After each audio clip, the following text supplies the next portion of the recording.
Welcome to a journey through the world of Ayurvedic medicinal plants. Ayurveda, the ancient Indian system of medicine, is rooted in thousands of years of tradition and practical experience. Its foundation lies in the use of natural herbs and plants, harnessing nature's bounty for healing and wellness. Today, we'll explore the history, principles, and some remarkable plants that have shaped this holistic approach to health. Whether you're new to Ayurveda or looking to deepen your understanding, this series will guide you through the essentials, blending ancient wisdom with modern scientific insights. Ayurveda's strength comes from the accumulated knowledge of countless Vaidyas, traditional healers, who tested remedies on thousands of people over centuries. Their hands-on approach and deep connection to nature allowed them to discover the healing properties of plants, making Ayurveda accessible and affordable for all. Unlike modern medicine, which often relies on expensive synthetic drugs, Ayurveda draws from the natural world, making it a system within reach of the common person. This enduring tradition continues to serve millions worldwide, offering gentle, effective treatments for a wide range of ailments.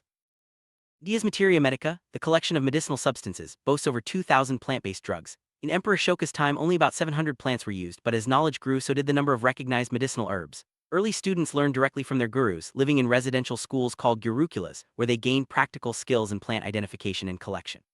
Over time, as more plants were added, confusion sometimes arose due to overlapping names and regional differences. This highlights the importance of accurate identification and preservation of traditional knowledge. One fascinating aspect of Ayurvedic plant identification is the doctrine of signatures. This principle suggests that a plant's appearance hints at its medicinal use. For example, Pashamd refers to plants believed to split stones, both literally and in treating kidney or bladder stones. However, several different plants share this name across India, leading to confusion. The doctrine was rarely written down, instead passed orally from guru to disciple or within families, making the preservation of this knowledge even more vital as time went on. With the disappearance of herbal gardens and the colonization of rural forests, identifying the correct medicinal plants became increasingly difficult. Many plants share the same name, or one plant may have multiple names in different regions. This complexity has led to confusion and the risk of using the wrong plant in treatments. The Handbook of Ayurvedic Medicinal Plants aims to clarify these issues by providing detailed descriptions, names in various languages, and pharmacognostic details to ensure accurate identification and safe use. India's diverse climate and geography make it a true emporium of medicinal plants. From arid deserts to alpine mountains, nearly every type of plant can be found growing naturally. The Himalayas in particular are renowned for their rare and valuable medicinal herbs. This rich biodiversity has made India a global center for herbal medicine, attracting sages and scholars for centuries. The country's lush flora continues to provide the foundation for Ayurvedic treatments and research. Drug plants make up about 90% of the materia medica in traditional Indian medicine. Their correct identification and use are crucial for the effectiveness of treatments. Using the wrong or dubious plant can not only fail to heal, but also harm the reputation of Ayurveda itself. This underscores the need for careful study, documentation, and preservation of traditional knowledge, ensuring that the healing power of these plants is harnessed safely and effectively. This comprehensive work is dedicated to Dr. D.P. Sharma, a visionary in the field of Ayurveda. Dr. Sharma, along with other experts, helped shape the format and content of this handbook, drawing from literary records and personal experience. His passion for mapping Ayurveda onto the scientific forefront inspired generations of researchers and practitioners. The dedication of such pioneers ensures that Ayurveda continues to evolve and remain relevant in the modern world. Dr. L.D. Kapoor, the author of this handbook, is a retired scientist from the National Botanical Research Institute in Lucknow, India. With degrees from Punjab University, Banaras Hindu University, and London University, Dr. Kapoor has made significant contributions to the study and cultivation of medicinal plants. His research in pharmacognosy and his work in establishing herbal farms have advanced the field of Ayurvedic medicine. Dr. Kapoor's dedication to science and tradition is reflected in his extensive publications and international collaborations. Creation of this handbook was made possible through the cooperation and encouragement of many scientists and institutions. Special thanks are given to those who provided botanical illustrations, up-to-date nomenclature, and access to rare materials. The collaborative spirit of the scientific and Ayurvedic communities has enriched this work, ensuring its accuracy and depth. The author also expresses gratitude to his family and support staff, whose help was invaluable in bringing this project to completion. Handbook is organized to provide a comprehensive overview of Ayurvedic medicinal plants. It includes an introduction, detailed plant descriptions, appendices, basic concepts of Ayurveda, notes on Ayurvedic pharmacology, a glossary, references, and an index. This structure allows readers to easily navigate between fundamental principles and specific plant information, making it a valuable resource for students, practitioners, and researchers alike. Indian medicine has a history stretching back to the Rigveda, one of humanity's oldest texts. The Rigveda and Atharvaveda mention the medicinal use of plants, charms, and amulets. Ayurveda, considered a supplementary Veda, provides detailed properties and uses of drugs. Its 8 divisions cover everything from internal medicine and surgery to pediatrics and geriatrics. The foundational texts of Susruta and Charaka further expanded this knowledge, influencing medical systems around the world. Ayurveda is divided into 8 branches: internal medicine, surgery, diseases of the head and neck, toxicology, mental disorders, pediatrics, geriatrics, and aphrodisiacs. Each branch addresses a specific aspect of health and healing, reflecting the holistic nature of Ayurvedic science. This comprehensive approach ensures that both body and mind are cared for, using natural remedies and therapies tailored to individual needs. Ayurveda's influence extended far beyond India's borders. Through trade, conquest, and scholarly exchange, its knowledge reached Egypt, Greece, Rome, and later the Arab world. Many Greek and Roman physicians, including Hippocrates and Dioscorides, drew from Indian materia medica. Indian plants and remedies became prized exports, shaping the development of medicine in the ancient world and leaving a lasting legacy. Rise of Buddhism in India brought significant changes to Ayurveda. Surgery was discouraged due to the principle of nonviolence, but this led to an increased focus on medicinal plants and atrochemistry. Buddhist rulers established herb gardens and encouraged monks to practice Ayurveda, helping spread its teachings across Asia. Ayurvedic texts were translated into many languages, enriching traditional medicine in countries like Sri Lanka, Tibet, China, and Japan. Ancient universities like Taxila and Nalanda were centers of learning, attracting scholars from across India and abroad. These institutions offered rigorous training in medicine, including practical tests and plant identification. The famous story of Javaka, who could not find a single plant without medicinal value, illustrates the depth of botanical knowledge at the time. Such traditions fostered a highly developed understanding of materia medica. After the golden age of Ayurveda, successive invasions and social changes led to its decline. Much literature was lost or altered, and the practice of medicine became restricted to certain castes. Surgery was especially affected as dissection and anatomical study were discouraged. Despite these setbacks, the cultivation and study of medicinal plants continued, preserving valuable knowledge for future generations. The arrival of Arab and later European medicine brought new influences to India. The Arabic system, itself shaped by Greek and Persian knowledge, introduced new drugs and methods. With British rule, Western medicine became dominant, but also led to further exchange and the introduction of new medicinal plants. Despite these changes, Ayurveda's rich heritage continued to survive and adapt.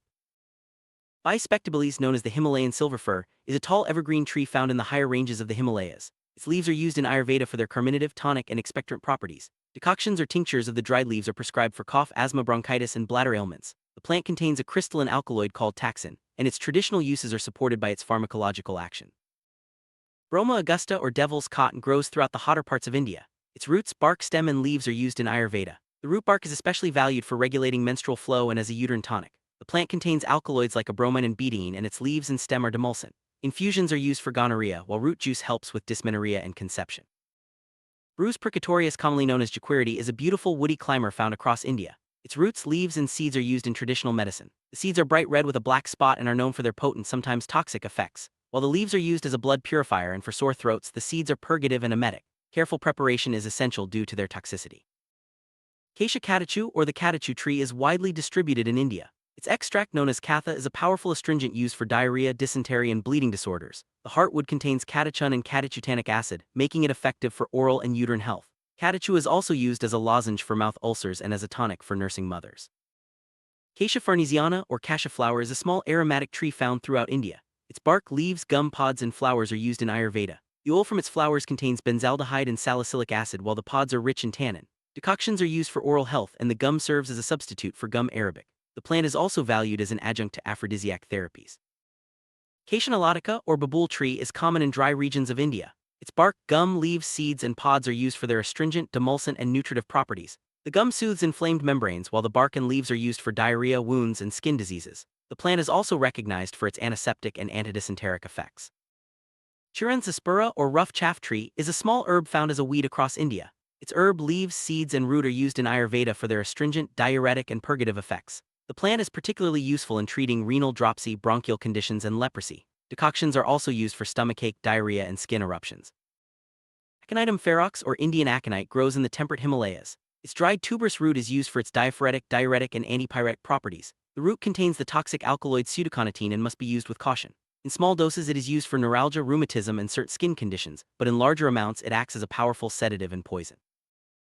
Aconitum heterophyllum, or Indian ates, is found in the alpine Himalayas. Its dried tuberous root is a bitter tonic, especially for children. The root contains non-toxic alkaloids like adesyne and is used as an antipyretic, aphrodisiac, and tonic. It is effective in treating diarrhea, cough, and debility after fevers. Acorus calamus, or sweet flag, is a semi-aquatic perennial found in marshy places. Its aromatic rhizome is used for its stimulant, carminative, and expectorant properties. The rhizome contains a yellow volatile oil rich in acerone and is used for digestive issues, bronchial affections, and as an insecticide. Its infusion is also given for epilepsy and chest complaints.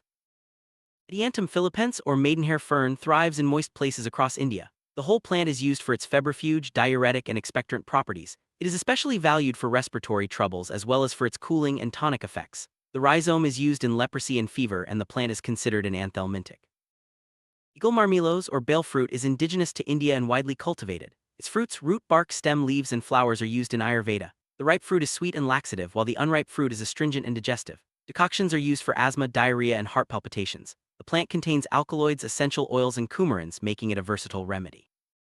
Langium salvifolium or sage leaves is a shrub found in tropical forests. Its root, bark, seeds, and leaves are used for their anthelmintic and purgative effects. The plant contains several alkaloids and is used as an antidote for poisons in diarrhea and for skin diseases. Its oil is applied externally for rheumatism, and the root bark is used for dog bites and worms. Albizia lebec or cirrus tree is found throughout India. Its bark, seeds, leaves, and flowers are used for bronchitis, leprosy, paralysis, and gum inflammation. The plant contains tannins, saponins, and sterols and has demonstrated anti-cancer and hypoglycemic activity in studies. Leaves are also used for night blindness and as a poultice for ulcers. Hagi sudalhagi or Persian manna is a small herb found in the Punjab and Rajasthan. The whole plant is used for its laxative, diuretic, and expectorant properties. The plant is rich in sugars, and its sweet exudation is restorative and aphrodisiac. Fresh juice is used for urinary issues, and the plant is also applied locally for corneal opacity. Allium cepa or onion is cultivated all over India. Its leaves and bulbs are used for their stimulant, diuretic, and expectorant properties. Onion juice is given for piles, cough, and jaundice, and is applied externally for skin diseases and insect bites. The bulb contains volatile oils, flavonoids, and phenolic acids, making it a versatile remedy in both diet and medicine. Allium sativum or garlic is another staple in Indian kitchens and medicine. Its bulb and oil are used for their stimulant, carminative, and germicidal properties. Garlic juice is effective in pulmonary diseases, digestive issues, and as a rubefacient for skin conditions. The bulb contains essential oils, sulfur compounds, and amino acids, making it a powerful natural remedy. Lacasia macrorhiza or giant taro is found throughout tropical Asia. Its rootstock and leaves are used for their digestive, laxative, and diuretic effects. The juice of the leaves is given for colic and constipation, while the rootstock is used for piles and dropsy. The plant contains oxalate crystals and is also used externally for mouth ulcers and scorpion stings. Aloe barbadensis or aloe vera is widely cultivated and known for its soothing, healing properties. The dried juice, pulp, and root are used for their cathartic, cooling, and wound healing effects. Aloe contains anthraquinones and glycosides, and its gel is applied for burns, skin conditions, and menstrual issues. It is also used internally for constipation and as a tonic. Pinia galanga or Java galangal is a perennial plant found in the Himalayas and South India. Its rhizome and fruits are used for their aromatic, stimulant, and carminative properties. The rhizome contains essential oils like methyl cinnamate and is used for rheumatism, bronchial catarrh, and as a deodorizer. It is also a popular flavoring agent in culinary traditions. Alstonia scalaris or dita bark is a tall evergreen tree found in India. Its bark, leaves, and milky juice are used for their stimulant, astringent, and febrifuge properties. The bark contains alkaloids like achitamine and is used as a substitute for quinine in fevers. It is also prescribed for skin diseases, liver complaints, and as a galactagogue. Althea officinalis or marshmallow is found in Punjab and Kashmir. Its flowers, leaves, root, and seeds are used for their demulcent, diuretic, and febrifuge properties. The root is especially valued for its mucilage content, making it soothing for coughs and urinary complaints. The plant is also considered an antidote for snake bites. Ayurvedic medicine places great emphasis on the correct dosage of plant-based remedies. Each plant has recommended forms and amounts, such as powders, infusions, decoctions, or tinctures. Proper dosage ensures safety and effectiveness, while incorrect use can lead to adverse effects. Always consult knowledgeable practitioners and refer to trusted sources when using Ayurvedic plants. Modern scientific research continues to explore the therapeutic potential of Ayurvedic plants. Many traditional remedies are now being validated through laboratory studies and clinical trials. This integration of ancient wisdom and modern science is opening new avenues for drug discovery and holistic health solutions. Lesser-known plants may reveal new virtues with advanced technology.